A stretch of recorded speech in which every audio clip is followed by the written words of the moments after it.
Hello students, I am doctor Raju Sharma. आज हम अध्ययन करेंगे हवा के कार्यों का।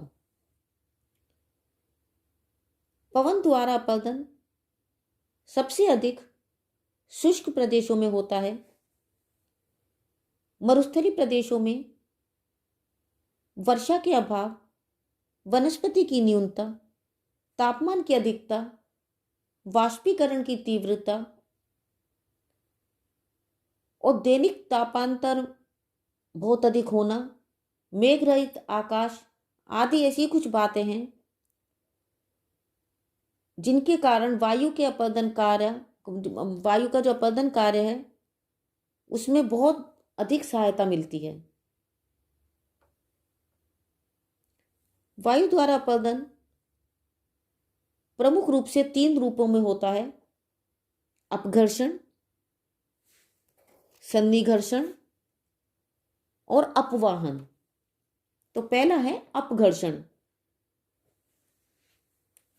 जब हवा अत्यंत तीव्र गति से बहती है तो उसके साथ बहते हुए धूल और बालू के कण और कंकड़ पत्थर हवा के साथ अपरदन क्रिया में औजार की तरह कार्य करते हैं।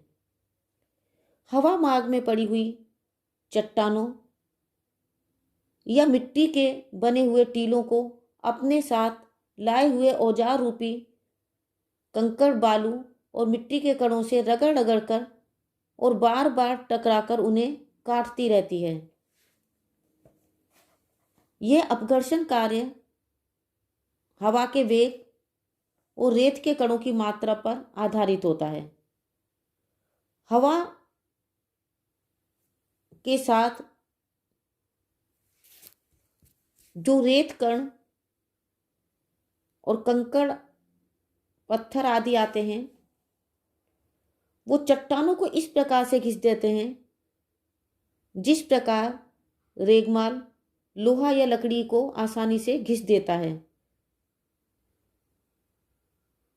पवन द्वारा अपघर्षण चट्टानों की संरचना के अनुसार होता है।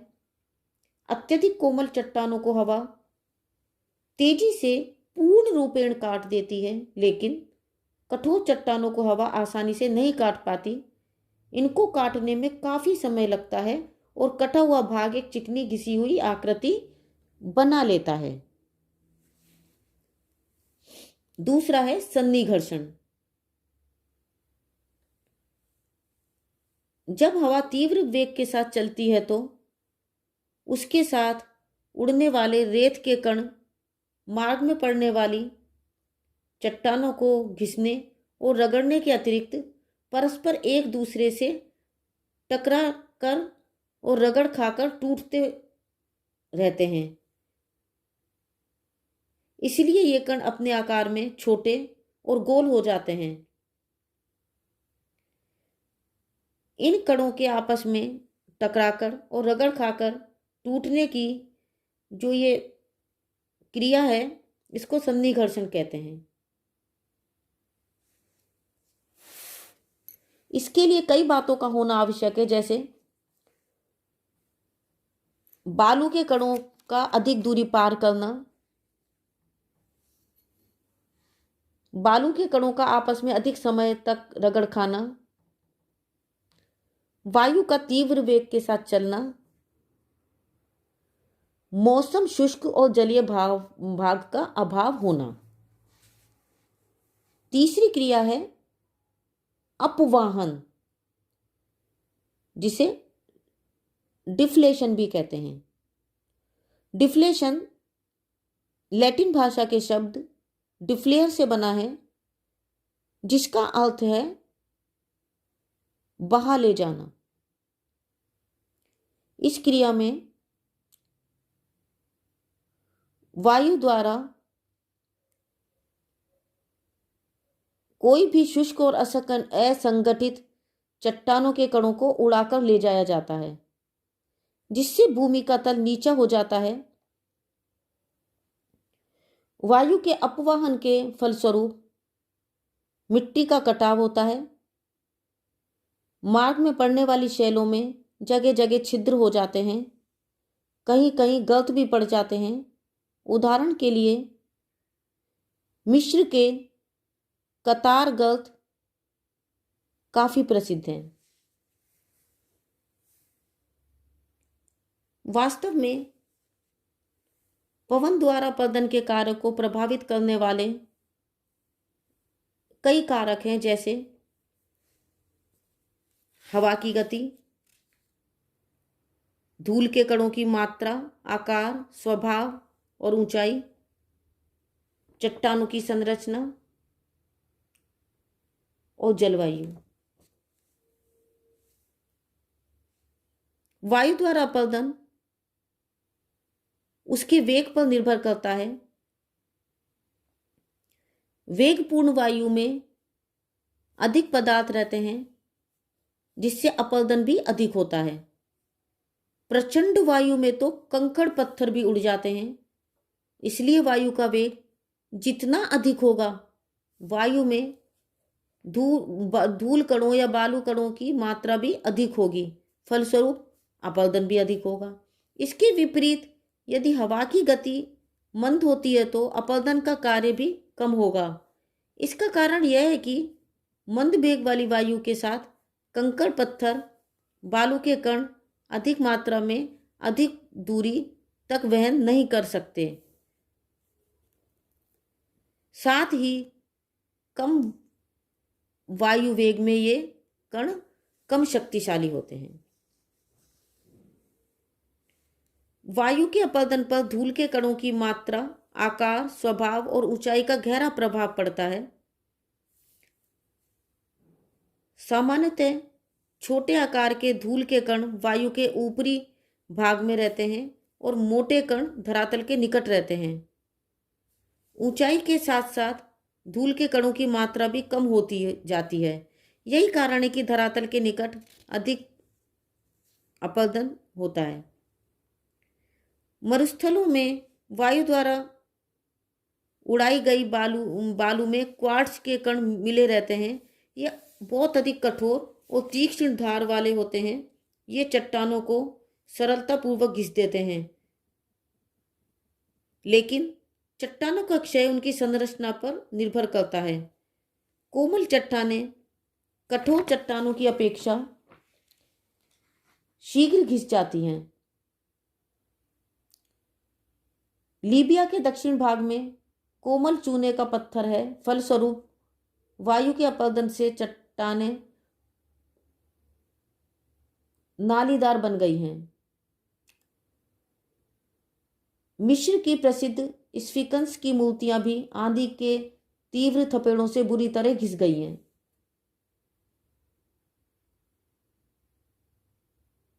शुष्क प्रदेशों में होने वाले अपरदन पर जलवायु का भी गहरा प्रभाव पड़ता है। वहाँ कठोर शैलों के अपरदन में तापमान का परिवर्तन और ओस के कणों की उत्पत्ति बड़ी सहायक होती है।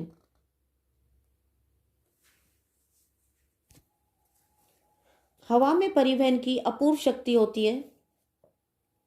मंद हवा भी धरातल से शुष्क और ढीले कणों को उड़ाकर ले जाती है। धूल के कण वायु में लटके रहते हैं और निलंबित अवस्था में ही परिवहित होते हैं। जब हवा वेग से चलती है तो न केवल बालूकण बल्कि कंकड़ पत्थर भी उड़ाकर ले जाती है। हवा के द्वारा जो परिवहन कार्य किया जाता है उसकी कई विशेषताएं होती हैं। जैसे हवा के परिवहन की कोई निश्चित दिशा नहीं होती, इसलिए हवा द्वारा परिवहन कार्य ऊपर नीचे दाएं बाएं किसी भी दिशा में हो सकता है। हवा का परिवहन काफी दूरी तक एक बड़े क्षेत्र में होता है। उदाहरण के लिए अफ्रीका के कालाहारी और सहारा के रेगिस्तान की मिट्टी भूमध्य सागर को पार कर दक्षिणी पश्चिमी यूरोप में पहुंचती है। हवा द्वारा परिवहन मिट्टी के प्रत्येक कण में समान नहीं होता। मिट्टी के बारीक कण तो आसानी से हवा में काफी दूर तक उड़े चले जाते हैं, लेकिन भारी कण स्थान स्थान पर रुक रुक कर आगे लुढ़कते जाते हैं। भारी कणों के परिवहन के लिए तेज हवा का चलना अत्यंत आवश्यक है।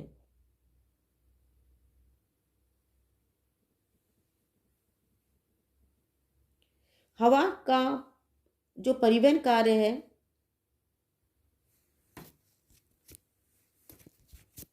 उसका क्षेत्र बहुत विस्तृत होता है। हवा के द्वारा परिवहन का कार्य धरातल के समांतर एक निश्चित ऊंचाई में होता है।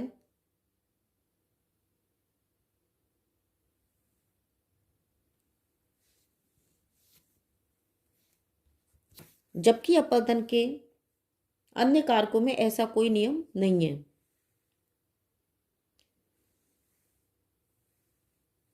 हवा अपने निक्षेपण कार्य में काफी महत्वपूर्ण स्थिति अदा करती है।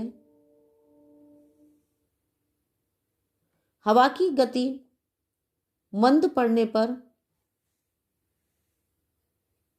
हवा अपने भारी जो पदार्थ हैं उनको उनके भार के अनुसार जगह जगह छोड़ती चलती है। हवा के मार्ग में अवरोध आ जाने पर भी पदार्थों का निक्षेपण होने लगता है। यह निक्षेपण कभी कभी अस्थायी होता है, जो हवा के झोंकों में पुनः आगे बढ़ जाता है। लेकिन अधिकांश निक्षेपण स्थायी होते हैं। स्थायी निक्षेपण वायुड़ निक्षेपण कहलाते हैं।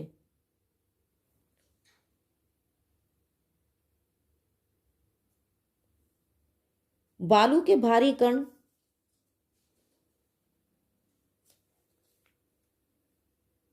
निकट और बारीक धूल के कण मरुस्थलों से बाहर बहुत दूर तक निक्षेपित होते हैं। मरुस्थलों में बालू के निक्षेपण से बालू का स्तूप बन जाते हैं।